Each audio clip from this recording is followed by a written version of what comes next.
Hi there, my name is Matti Sulanto. In this video I'm going to be comparing two different cameras, one Lumix and one Olympus. But in order to do that I need a little bit of help, and the help is right here next to me. He's a good friend, a fellow YouTuber and an Olympus visionary, but hey, nobody is perfect. And to execute this comparison, we're on our way to a very special location.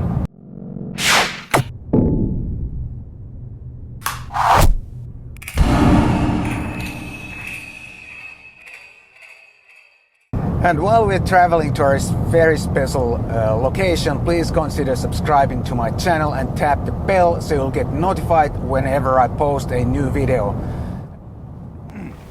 Alright, we're here in the old town of Porvoo, but I'm gonna tell you a few more details about the location later. And the reason we are testing these cameras, I have the Lumix G9, and what do you have, Peter? I have the E-M1mk2 Olympus camera with the new firmware 3.0. It's time to actually take some test shots and talk about the features of these cameras. Yeah, it's going to be really interesting because these two are almost identical. Yes. Except this is a bit better one, but we'll see that in the end of this. We'll see about that. We'll see about that. All right, let's go.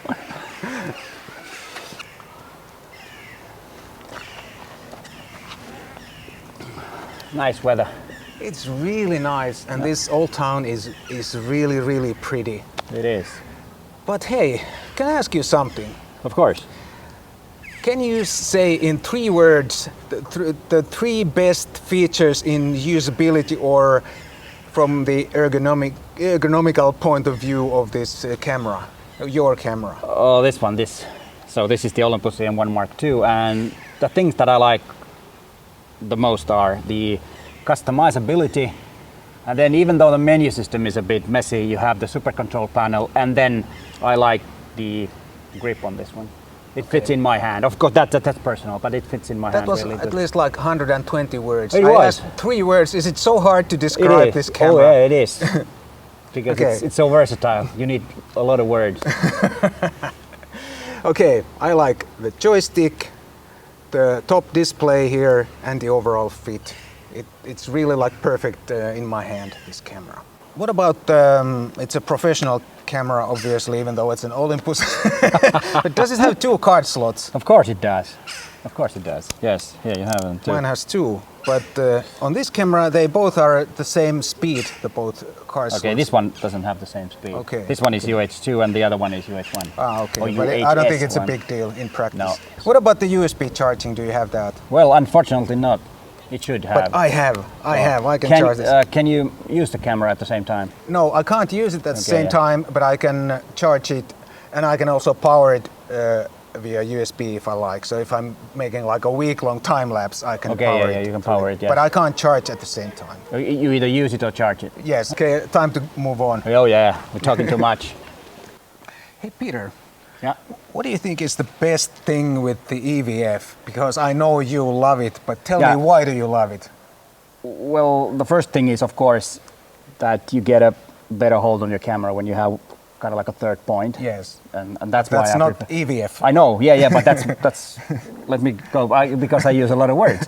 Yeah, but the main reason is that you see what you get, because the image that's inside the EVF is exactly the same as the picture. Yeah. And that's what I like. Even though if I have black and white or whatever picture mode I have, it looks the same. And talking about black and white, you can see black and white when you're shooting black and white. That's what I mean. Yes. That's what I mean. And I think that is the biggest advantage, because with the mirror thing, whatever that's called, it's called a dinosaur. You see kind of like your eye see, but this is how your camera sees, and that's why this is.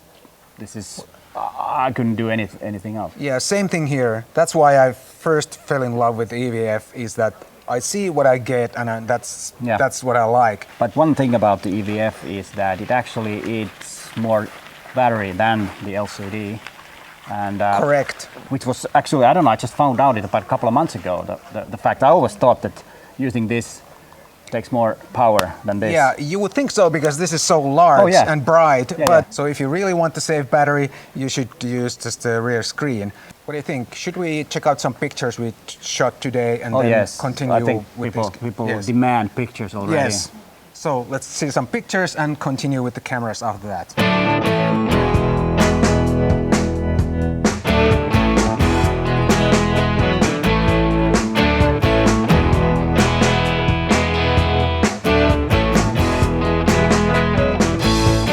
Next, let's talk about the image stabilizer a little bit because I think it's one of the best things on any camera, and I really appreciate what I can get with a good stabilizer. Oh yes, it's totally. I think it's one of those things that have revolutionized photography in a way. Yes. That we don't really have to care about what the shutter speed is. Exactly. Of course, if there is movement, that's another thing. But otherwise, but camera movement is stabilized really well. Oh, yeah. And for me, it's not that I can get like several seconds handheld. I think it's nice too, but it's not the main benefit for me. It's just that I can be more relaxed when I'm using shutter speeds that are sort of on the borderline of handheld ability, and also gives me flexibility if I'm, say, traveling or wherever and I don't have my tripod, but if I happen to be in a situation where I need some like a longish exposure shot, I can make it. Yeah, and then there's actually, when you're traveling, there are a lot of museums where you cannot take a tripod with you.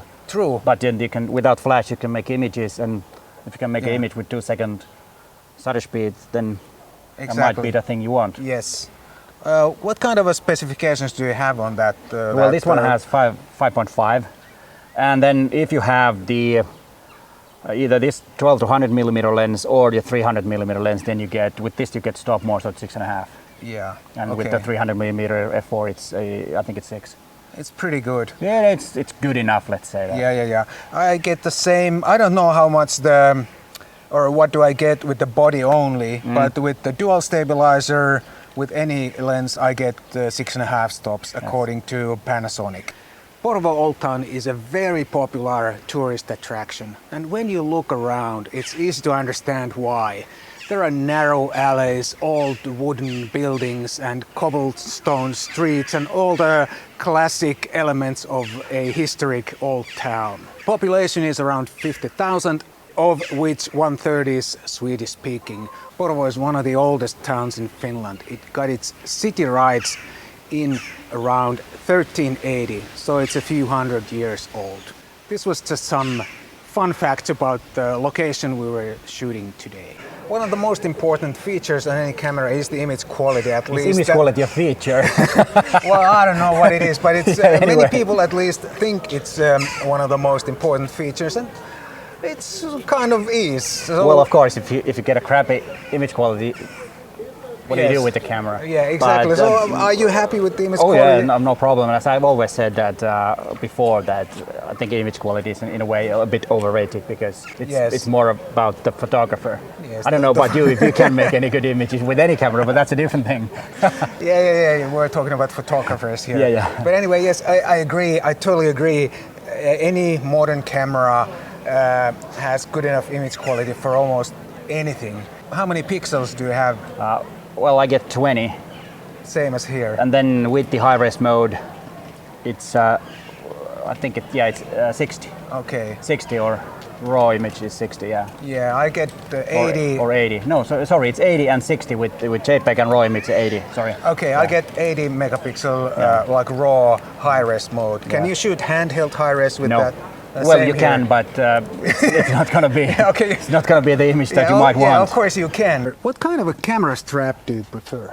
Well, I prefer one of those that you have, these kind of things, and I have one from Peak Design. But I took this because it says Olympus here. It shows it shows in the video. Sorry, advertising. But I like that one. Yeah, I prefer this one. This has a special meaning to me. My daughter made this to me. Oh yeah, then it's very special. Yes. There's one very important thing or feature, and that's of course the weather sealing. And that is important. How about is that weather sealed your camera? Yes, very good. So Is that no? Well, that's the wrong way to say it. But yeah, it has a very good weather sealing, freeze-proof, and splash-proof. Same here. I think this has one of the best weather sealings that Panasonic can offer. The lens that I have today, the 15mm 1.7, this is not weather sealed lens, but hey. But you don't need it. No, not today, fortunately. Yeah, that was a good point. You also need the lens to be if you're in rain. And then one important thing that I might sometime forget, you have to, all the what do you call the connections, make sure all the flaps are closed. Yeah, they're really tight closed because sometimes it might be open, and if it's open, then it's not weather sealed. Yes, and I think it's a good feature. It also gives you a lot of carefree time when you don't have to worry about if it's like light drizzle or anything or something. Then you have to worry about can I continue shooting or not? Because bad weather is usually a very good time to shoot pictures. Yes, very good. Or make pictures. So what kind of video features do you get with your Olympus? Well, of course 4K, which is a good thing because then you can crop the image, and then very high bitrate, and also two different 4Ks. You got the Cinema 4K and then you got the Ultra HD.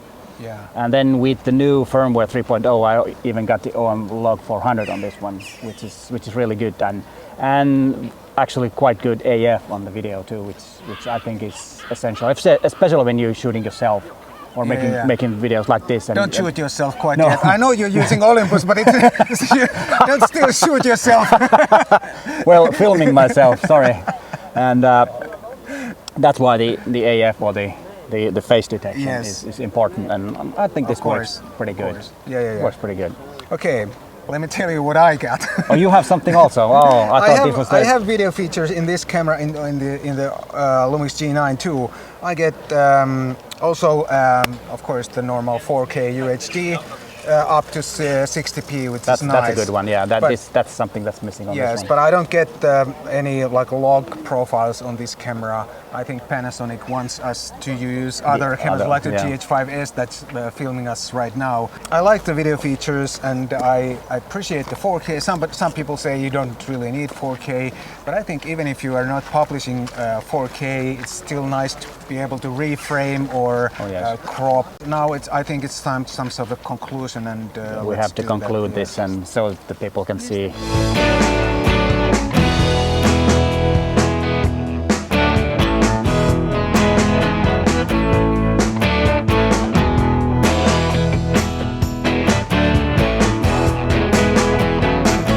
We ditched the cameras and instead took some ice cream. Chocolate.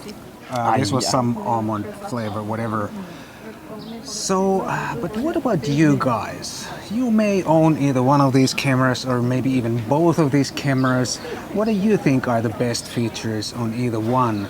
Or if you have both of them, which of the features or things you like in each one?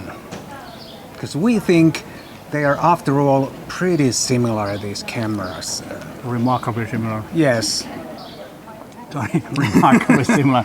Got my mouth full of chocolate ice cream. I have to eat before this melts away. Oh yeah, you have to. Yeah, I think they were really, really similar and not much difference. It's like we said in the previous episode of this series that it's only a matter of taste, maybe.